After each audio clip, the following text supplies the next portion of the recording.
لا إله إلا الله وحده لا شريك له وأشهد أن محمدا عبده ورسوله لا نبي بعده أما بعد فإن أصدق الحديث كتاب الله وخير الهدي هدي محمد صلى الله عليه وسلم وشر الأمور محدثاتها وكل محدثة بدعة وكل بدعة ضلالة وكل ضلالة في النار. Kaum muslimin dan muslimat jemaah salat subuh ini dimuliakan Allah Subhanahu wa taala, secara khusus pimpinan Ma'had Syekh Muhammad bin Shalih Al-Utsaimin yang kami hormati, beserta para santri yang kami cintai.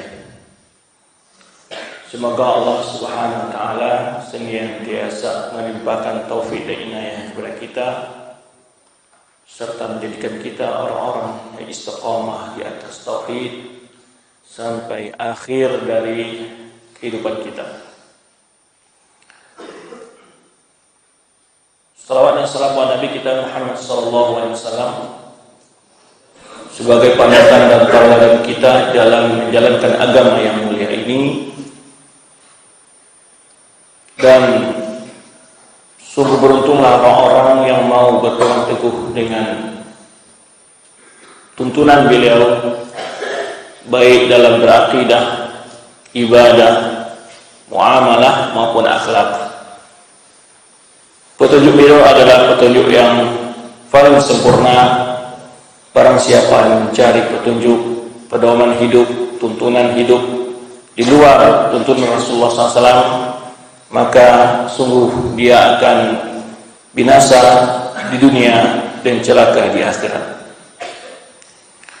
Dalam kesempatan mulia ini kita akan lanjutkan pembahasan silsilah Safari Dakwah di Bangkinang.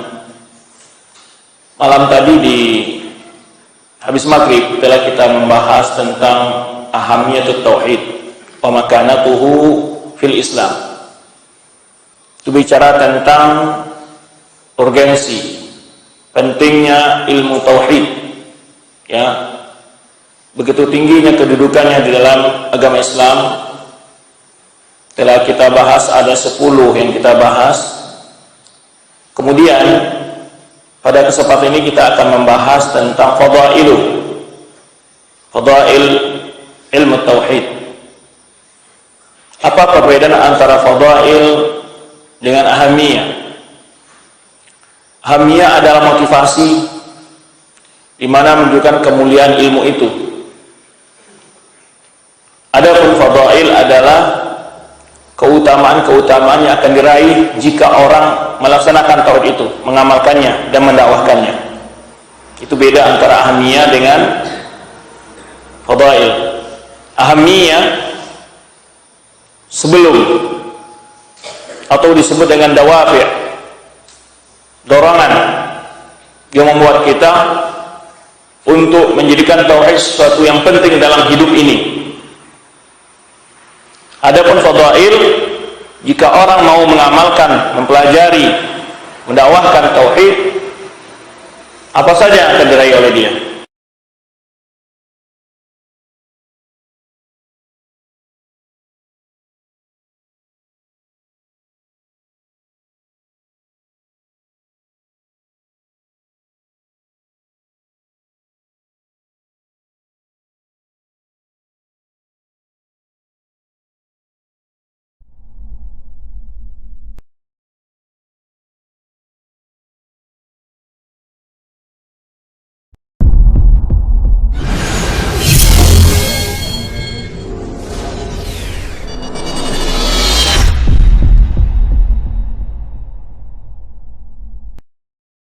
Asas dakwah semua para nabi.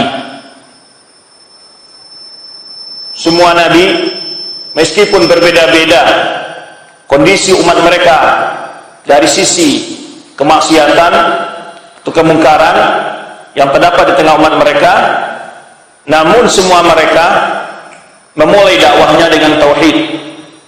Ada kondisi yang hancur di sisi politik, sisi ekonomi, akhlak, ya, sosial mereka, namun semua para nabi tetap mendakwahkan yang pertama dan utama dalam dakwah mereka adalah kepada tauhid.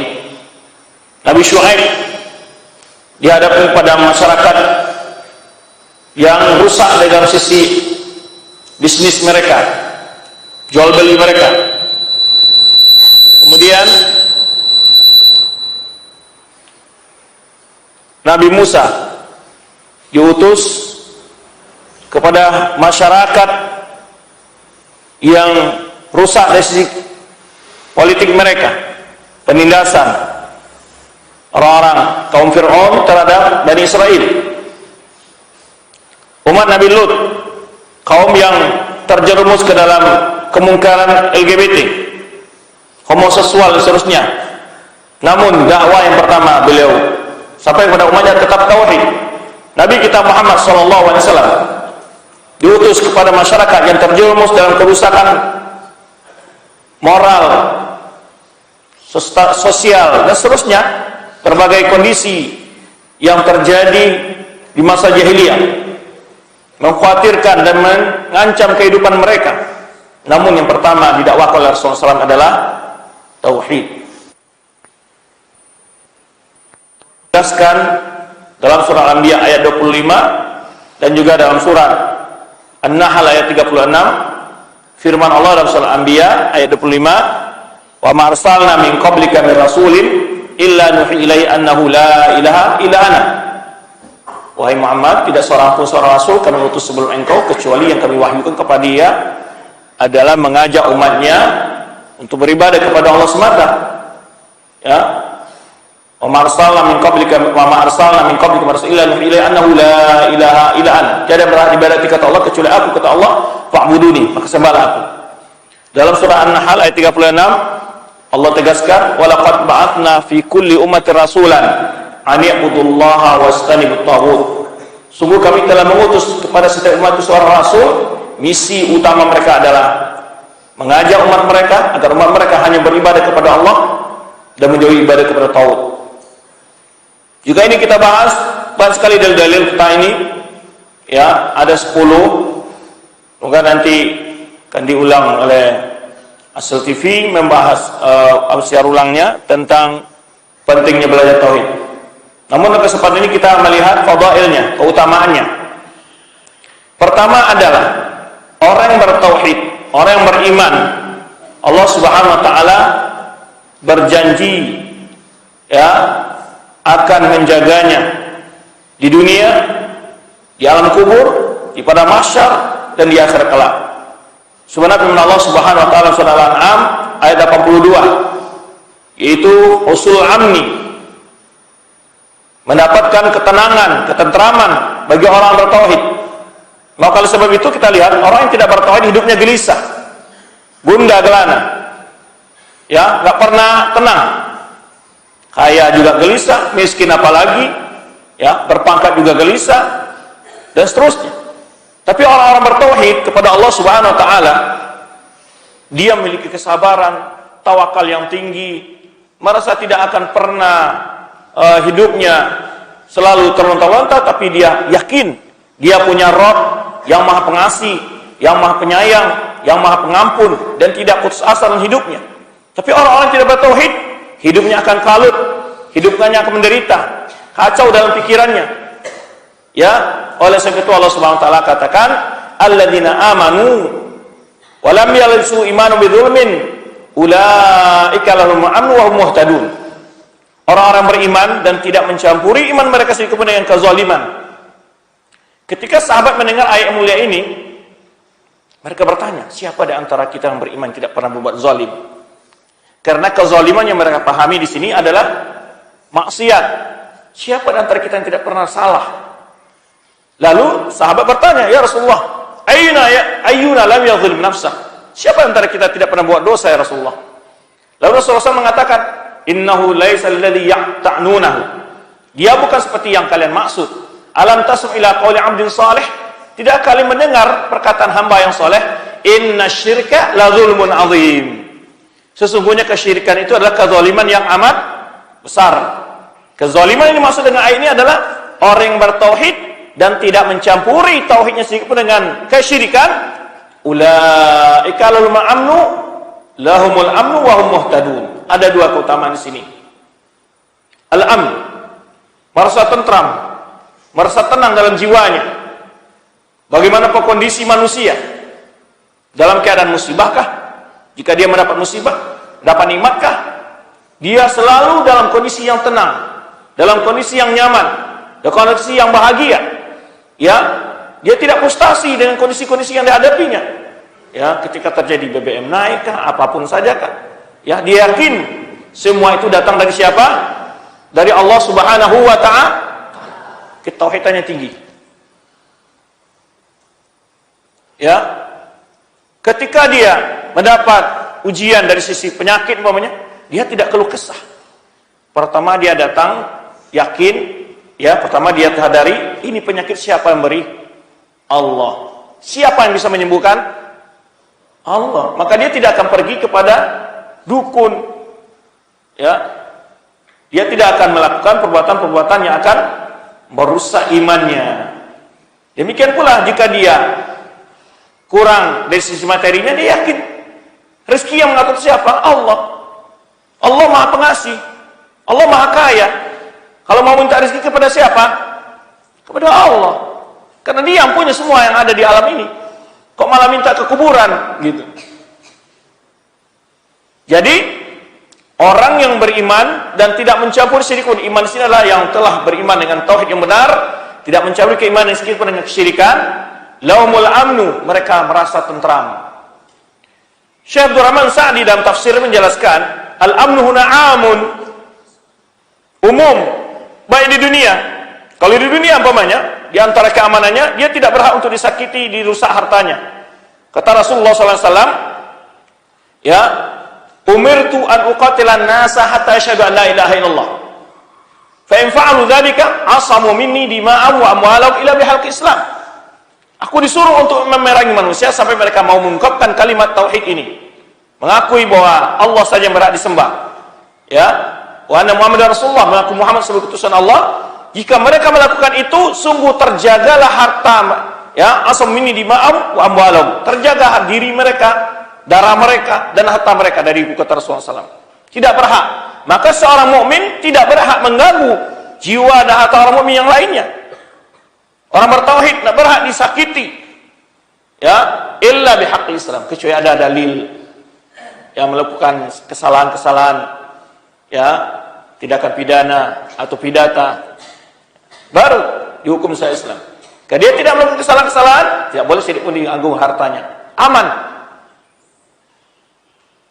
Itu diantara nilai keamanan. Di dunia dia aman, tentram, apalagi di alam kubur.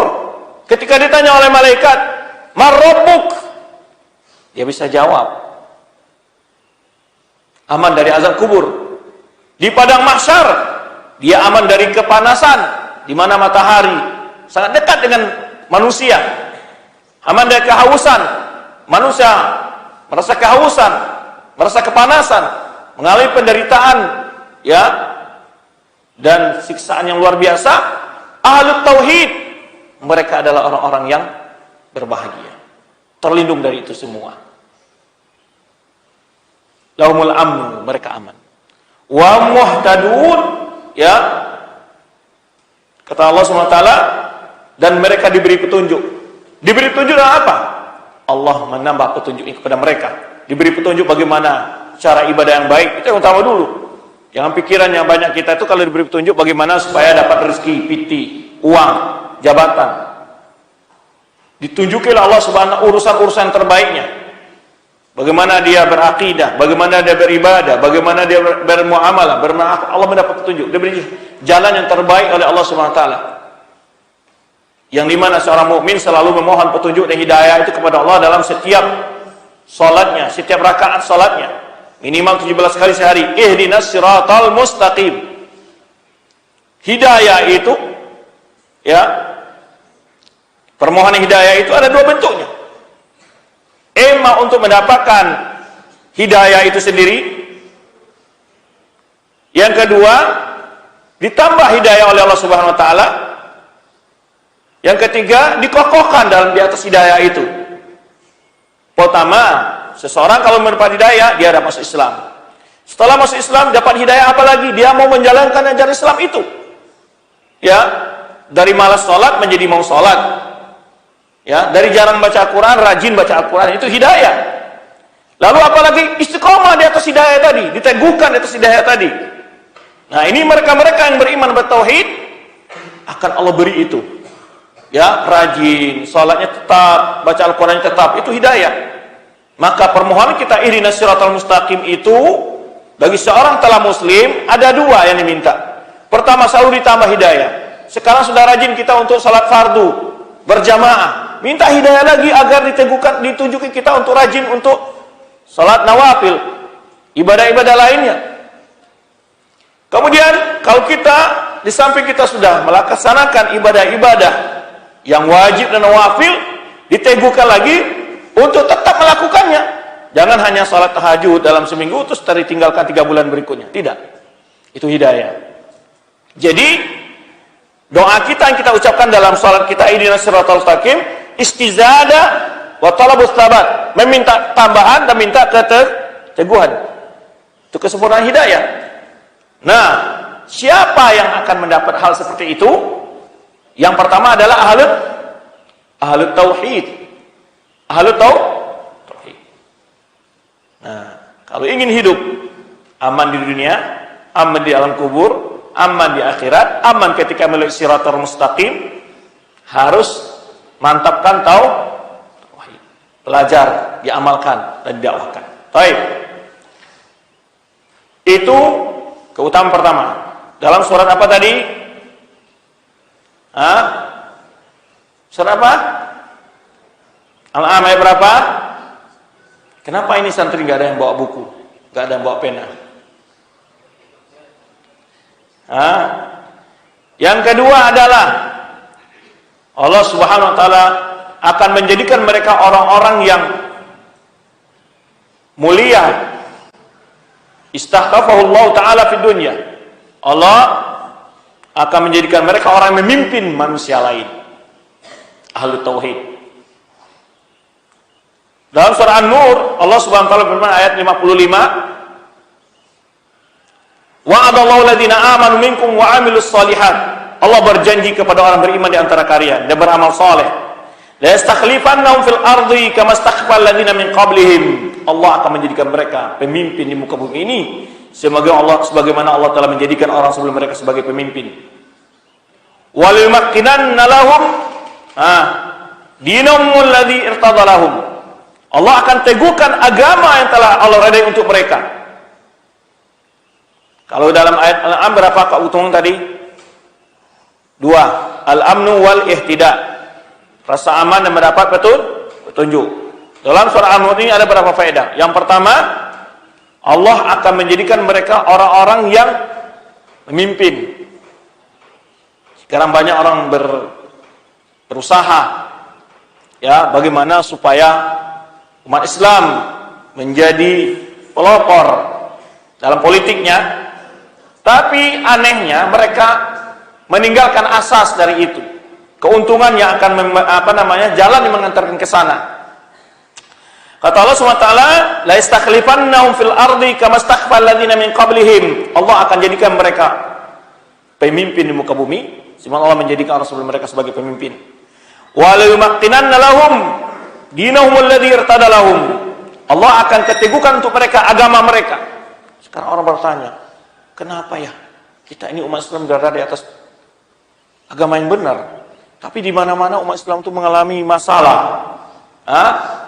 Kuncinya di mana? Karena mereka hanya sekedar bernama seorang muslim saja, tapi tidak mengerti tauhid, tidak mengamal tauhid, tidak membela tauhid. Ya.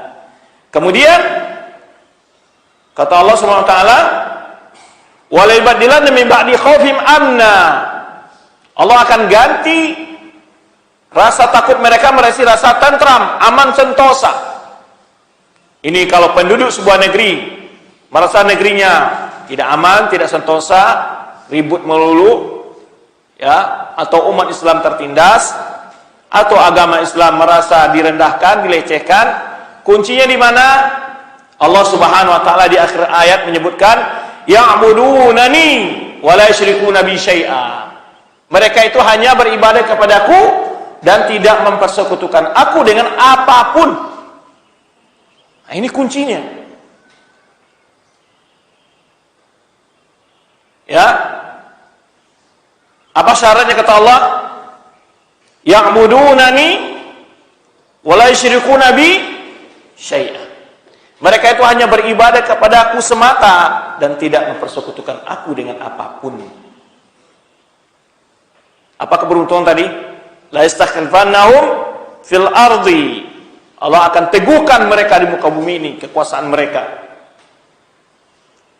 Hancurnya kekuasaan seorang muslim bila tidak ditegakkan di atas tauhid. Kemudian apa lagi? Allah akan teguhkan agama yang telah Allah redai untuk mereka. Kemudian apa lagi? Allah akan berikan rasa tentram, aman, sentosa setelah mereka diliputi oleh rasa ketakutan, rasa kecemasan. Kuncinya apa? Ya'budunani wa la yusyrikuna bi syai'a. Mereka itu hanya beribadah kepadaku dan tidak sedikit pun bersekutukan aku dengan apapun. Oleh sebab itu, kunci keamanan bangsa, kunci keamanan negara, kesentosaan bangsa berdasarkan pada tauhid. Kalau masyarakatnya adalah orang-orang mengesahkan Allah dalam ubudiyahnya kepada Allah, dalam ibadahnya, niscaya mereka akan Allah limpahkan kepada mereka keberkahan-keberkahan yang luar biasa. Maka oleh sebab itu Allah janjikan, walau anna ahlul qura amanu wattaqau, la fatahna 'alaihim barakatin minas samai wal ardh. Seandainya penduduk negeri itu mau bertakwa, Allah akan bukakan pintu rezeki dari langit dan bumi. Dasar ketakwaan itu apa? Tauhid. Bagaimana seseorang dikatakan muttaqin kalau dia tidak bertauhid? Baik. Itu keutamaan berapa itu? Pertama tadi apa? Dalam ayat pertama terdapat 2. Al-amnu wal ihtida, mendapat rasa aman, kemudian mendapat petunjuk. Dalam surah An-Nur ada 3. Apa? Istikhlafuhum fil ardi, tamkin dinahum, ya. Kemudian apa lagi? Al-amnu, bagi bangsa dan negara, ya. Baik, sudah berapa? Pada 5. Dalam surah Al-Imran, surah Al-An'am berapa? 2. Surah An-Nur berapa? 3. Semua 5. Baik.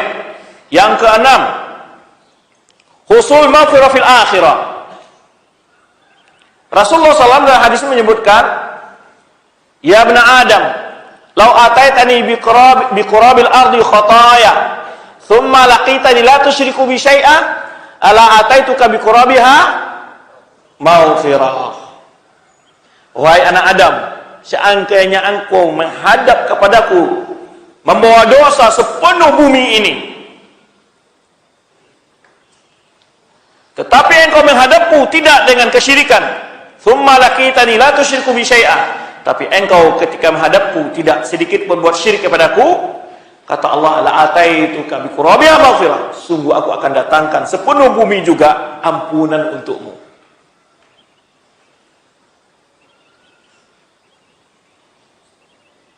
Itu apa namanya?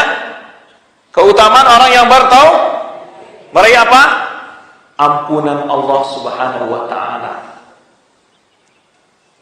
Oleh sebab itu, sebaliknya, orang yang membuat syirik tidak akan dapat ampunan. Sebenarnya Allah tegaskan surat apa? Surah An-Nisa.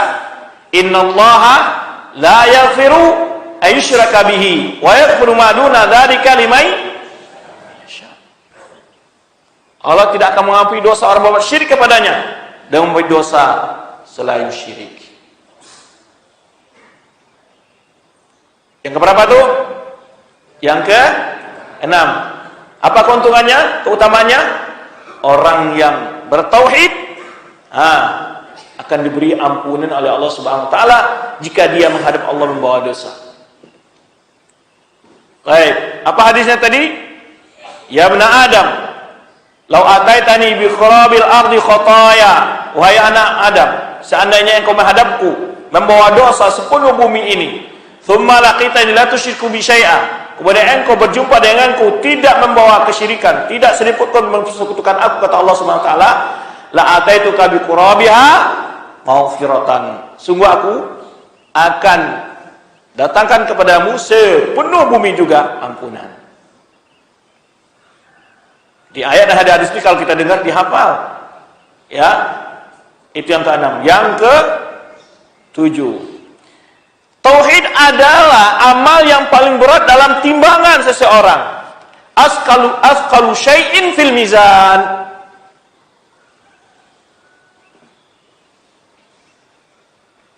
Apa dalilnya? Hadis bitaqah. Ketika Rasul menyebutkan yu'ta birajulin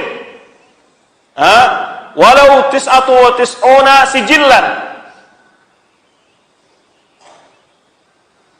minal khataya.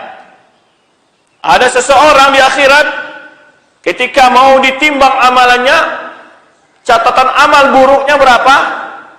99 lembaran. Wa kullu sijillatin muddal basar. Itu catatan dokumen dosanya itu sepanjang mata memandang. Itu satu catatan, satu dokumen. Ini berapa dokumennya? 99. Arsip dosa sepanjang mata memandang.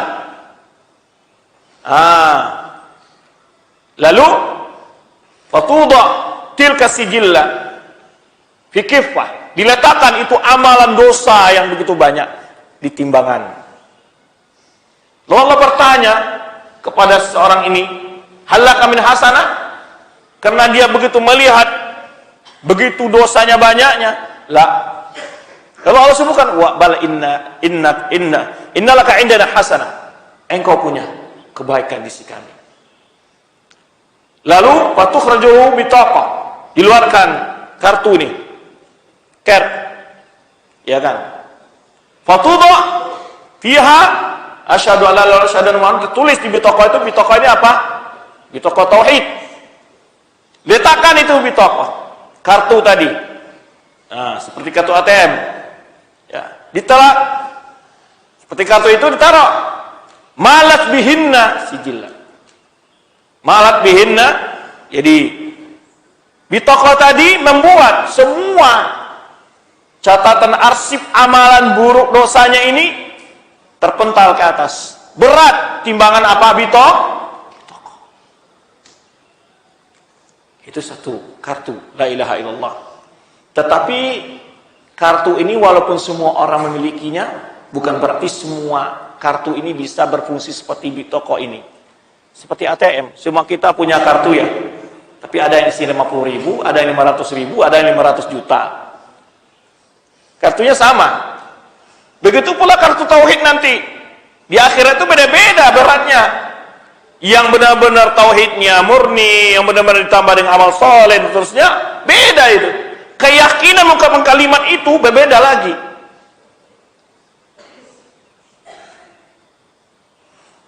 Ya, berbeda lagi. Maka tauhid itu jika diiringi dengan ilmu, maka akan berbeda nilainya nanti. Baik, itu yang keberapa?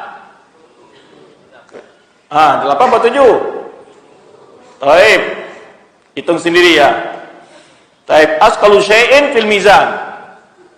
Nah, yang paling berat dalam timbangannya.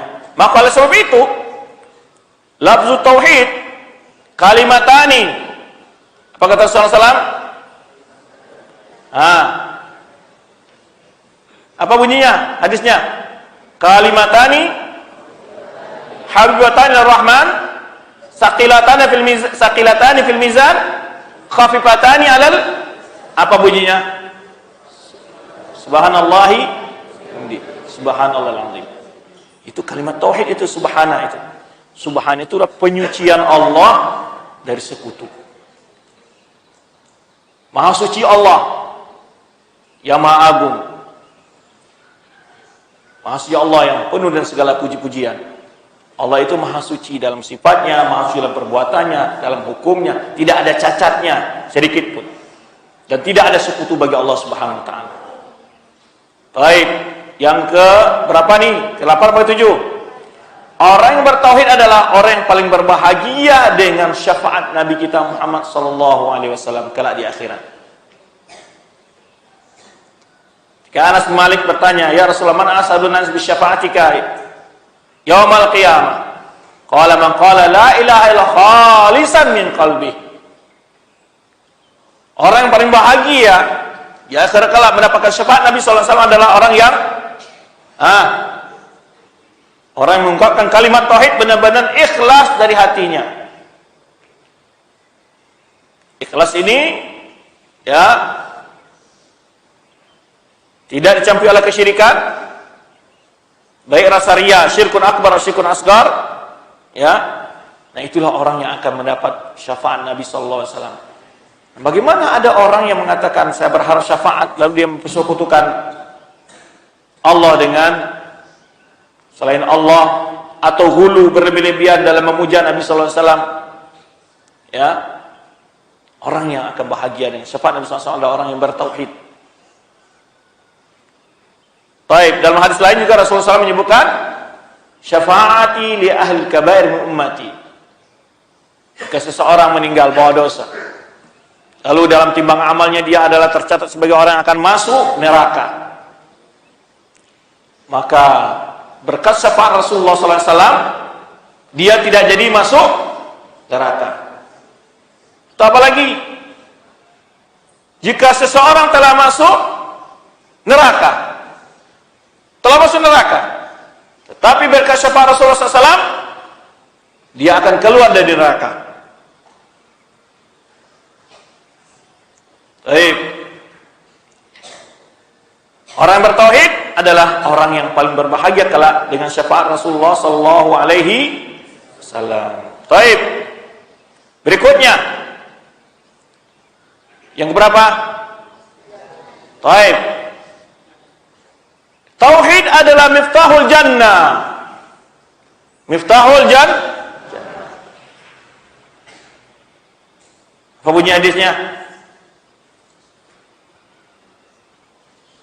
Man kana akhiru kalamihi la ilaha illallah dakhalal jannah.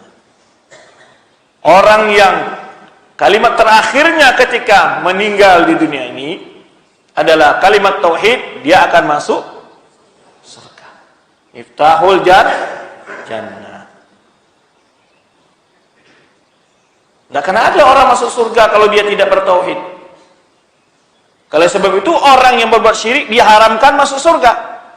Dalam surah Al-Maidah, "Wa may yusyrik billahi faqad haramallahu 'alal jannah wa ma'wahu an-nar wa ma lidh-dhalimin min ansar." Wa may yusyrik billahi faqad haramallahu 'alal jannah. Orang bersyirik kepada Allah, Allah haramkan dia masuk surga. Wa ma'wahu an-nar, tempatnya adalah di neraka. Wa ma lidh-dhalimin min ansar. Dia tidak akan ada seorang pun yang bisa beri syafaat kepada orang yang telah berbuat syirik. Baik. Bahwa kalimat tauhid adalah miftahul jannah. Kalau orang tidak punya tauhid, bagaimana dia buka surga? Bagaimana? Kunci itu kan untuk pembuka. Nah, ketika seorang tabi'in mengatakan wa ma miftahin illa lahul asnan, tapi kunci itu harus punya gigi maksudnya. Kalau enggak bisa dibuka. Ya tauhid yang dilengkapi dengan amal soleh. Baik. Tauhid adalah miftahul jannah, kunci surga. Kemudian ya, di antara keutamaan tauhid, dia disebut dengan urwatul wusqa. Disebut dengan apa? Urwatul wusqa. Siapa yang bisa menyebutkan dalilnya? Surah Al-Baqarah, "Faman yakfur bit-taghuti wa yu'min billahi faqad istamsaka bil urwatil wusqa." Barang siapa yang kufur dengan taghut dan beriman dengan Allah, sungguh dia telah berpegang teguh dengan tali yang kokoh. Itu adalah tauhid. Dan masih banyak lagi keutamaan tauhid. Bahkan Ibnu Qayyim mengatakan Al-Quran itu isinya semua tauhid. Nah, kok bisa?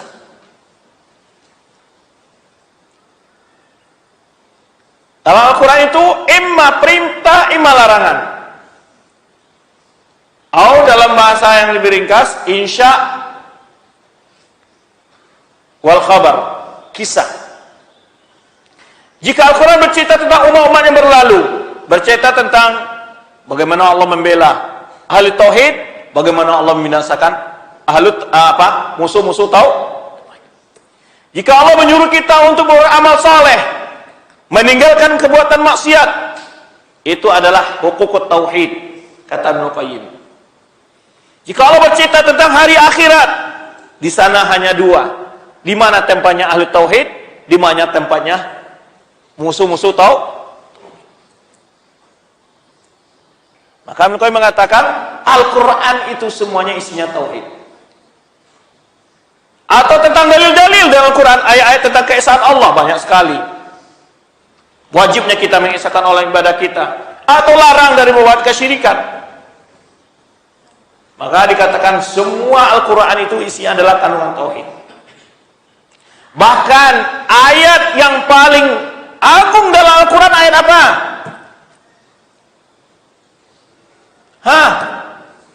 Ayat tauhid. Apa bunyinya? Yaitu ayat Al-Kursi. Apa awalnya? Allahu la ilaha illa huwal hayyul qayyum la ta'khudhuhu sinatun wa la naum. Ini semua isi tentang tauhid.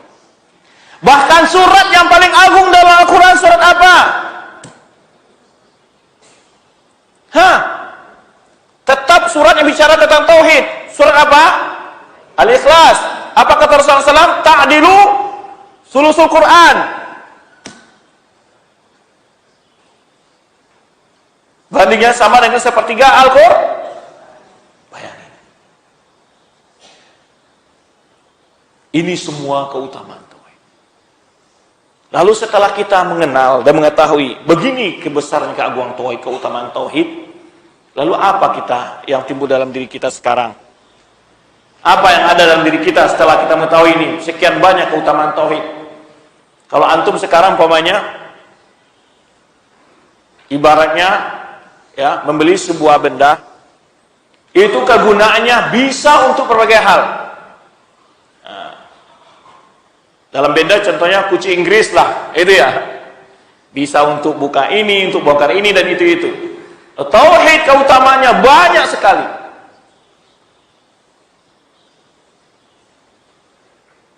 Siapa yang tidak mau belajar tauhid?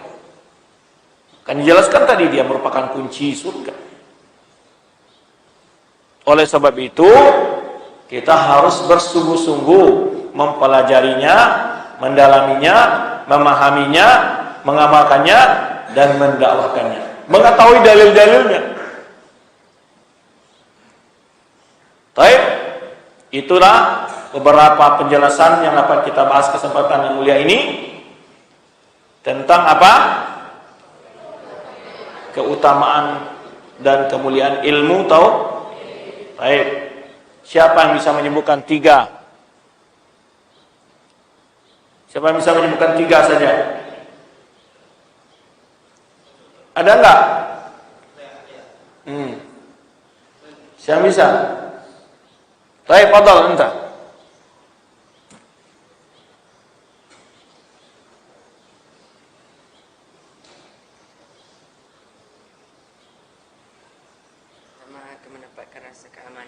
Taib. Kedua, akan mendapatkan petunjuk dari Allah. Taib. Ketiga, Allah akan menjadikan dia pemimpin yang kaum. Taib. Jazakallah khairan. Taib, mana penelitiannya? Panitia mana? Kemarin ada hadiahnya, mana? Hadiah kemarin kan dibawa ke sini ya. Catat namanya, nanti panitia wajib ngasih hadiah. Taib, siapa bisa menambahkan 3 lagi? Taib, fadhal.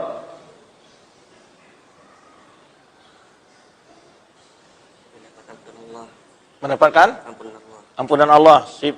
Orang yang paling berbahagia dengan mendapatkan syafaat Rasulullah. Orang yang paling bahagia mendapatkan syafaat Rasulullah. Tauhid kunci surga. Kunci tauhid adalah merupakan kunci surga. Jazakallahu khairan. Tolong kepada panitia ingat yang kemarin ya, 2 orang santri kita ini dikasih nanti hadiah. Baik.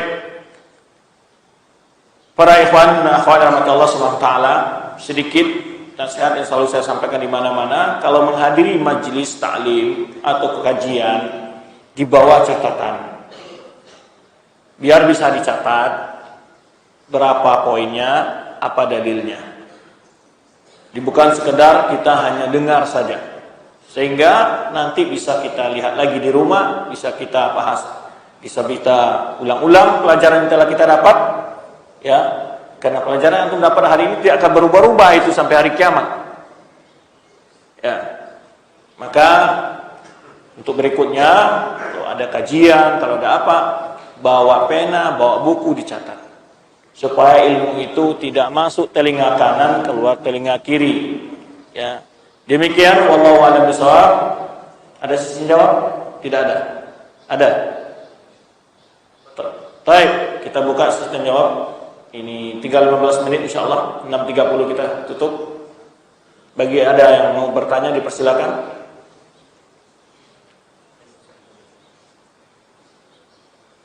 Ya, ada yang mau tanya?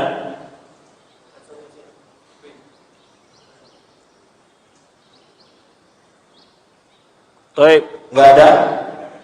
Fadhil. Waalaikumsalam.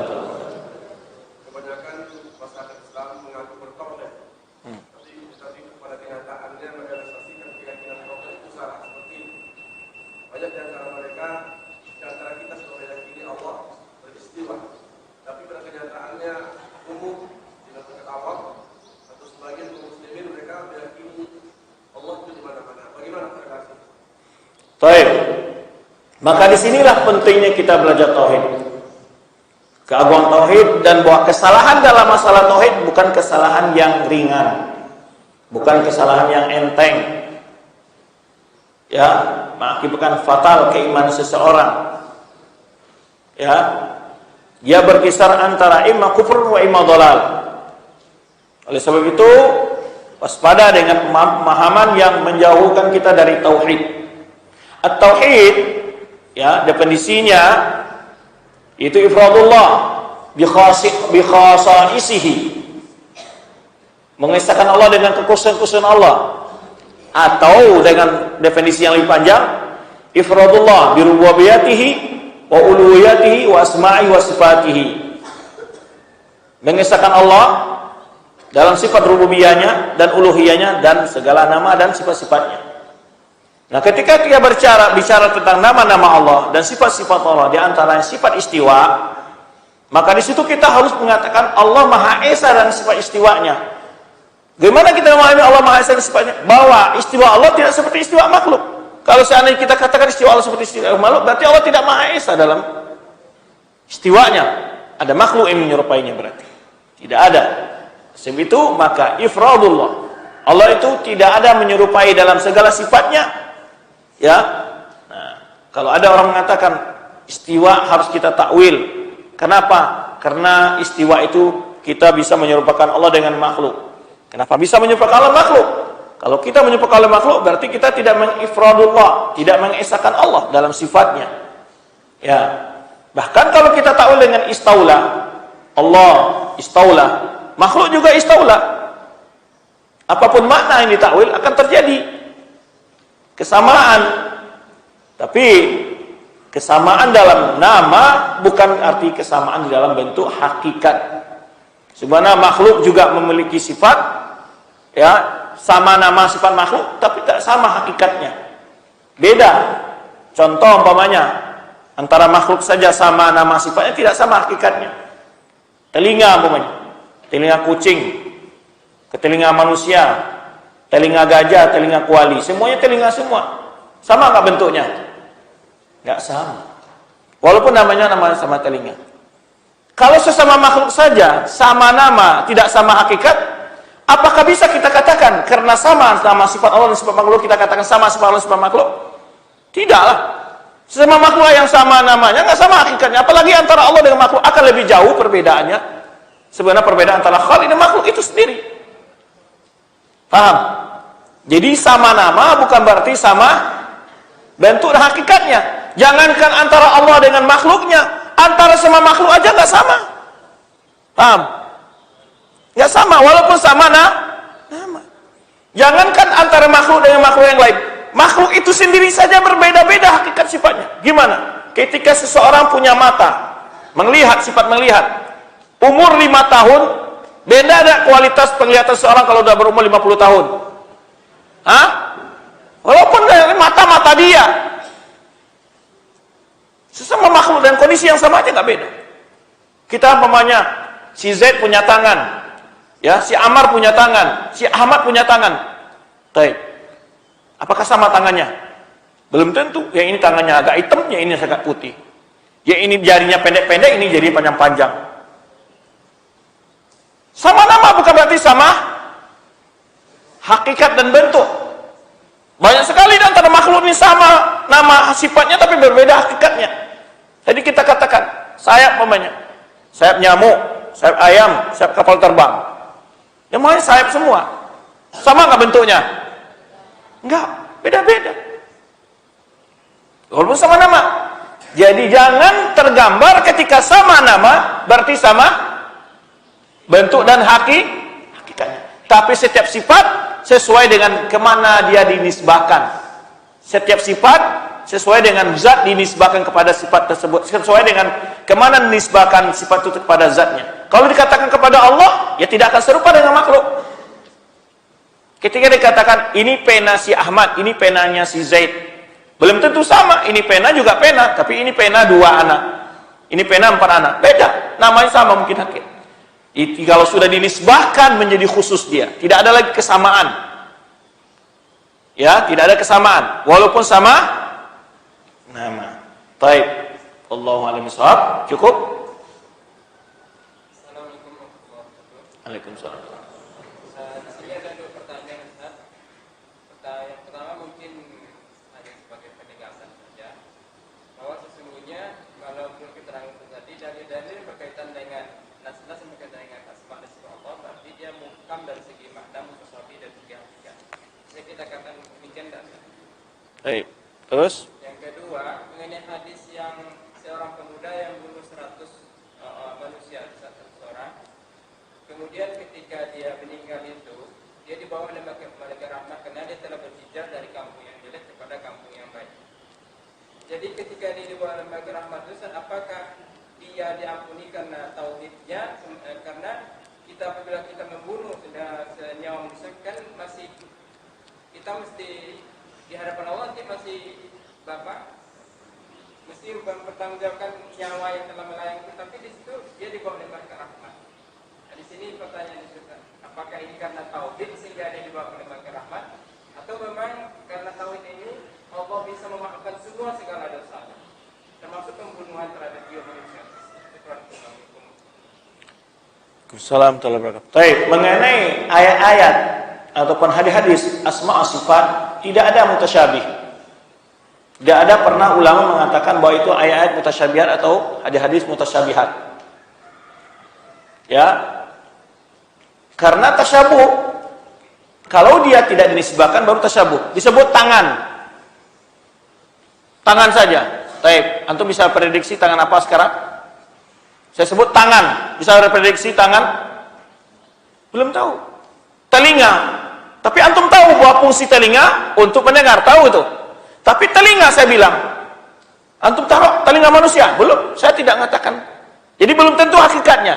Tapi kalau atau belum ta'yin gitu. Tapi kalau sudah dinisbahkan, maka dia punya kekhususan.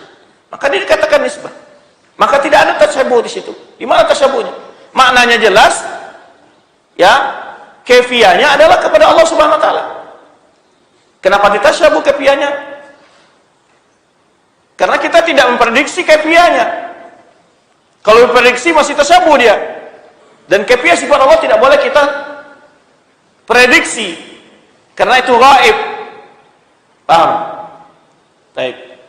Bahkan gimana kita meyakini suatu ustaz tapi tidak tahu tentang hakikatnya? Banyak dalam kehidupan kita yang tidak tahu hakikat, kita percaya itu ada. Karena Allah hanya memberitahu kita tentang sifatnya, tidak memberitahu tentang kaifiyahnya. Tentang contohnya dalam diri kita saja nyawa ini umpamanya. Kita yakin ada nyawa itu, tapi kita tidak tahu apa bentuknya, rupanya, rasanya, warnanya, ukurannya, panjang pendeknya, nggak tahu itu. Semua manusia yakin ada. Jadi, baik. Kemudian masalah seseorang yang dari Bani Israel yang telah membunuh 100 orang lalu diampuni Allah SWT. Yang dimaksud pengampunan tauhid itu adalah orang yang belum bertobat dari dosanya. dia mati dan tidak bertobat di dosanya, di akhirat kelak karena ketauhidnya dia dapat ampunan Allah SWT. Tapi apabila seseorang di dunia ini dia membuat dosa apapun saja, dia bertobat, diampuni Allah Subhanahu wa taala.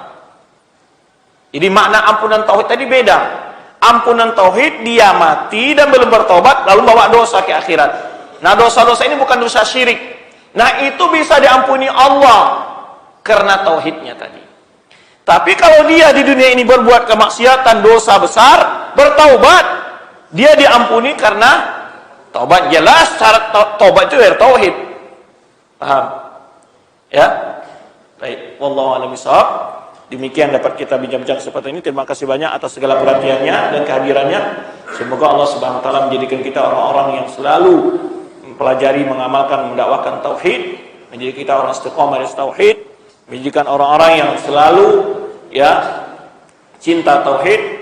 Wallahu a'lam bishawab. Subhanakallahumma bihamdika asyhadu an la ilaha illa anta astaghfiruka wa atubu ilaik. Wassalamualaikum warahmatullahi wabarakatuh.